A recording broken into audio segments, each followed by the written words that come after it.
Guys, napanood nyo ba yung It's Showtime kanina? Nakakaaliw talaga itong si Vice. At napansin talaga niya na pareho ng boats itong si Karil at saka si Kim. At ito pala sila, no? Mayroon pala silang GC at doon sila nag-uusap-usap kung ano yung suotin nila, ano yung damit siguro nila, 'di ba?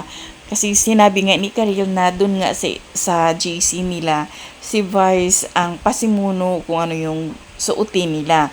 Yun na nga lang is sinabi ni Vice na hindi naman niya sinabi na pareho ang kulay ng kanilang susuotin na boots. Nakakatawa in the sense na game talaga itong si Karil at saka si Kim sa bardagulan, no? Niluluko ni Vice kasi itong si Karil at saka si Kim.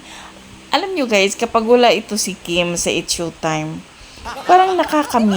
Eto na yan! Di ba ikaw yung nag-chat sa chat group? Sabi mo, Pero chocolate hindi ka kasi tayo. chela. Di ba sabi mo, white yung butch mo? Eh, ikaw ang bida today. Kaya sabi namin, brown tayo. Hindi mo naman sinabing Pero kayo pareho sponsor, tayo. ah. Bar dance na ba? Ito yung pinaka-coachella ko.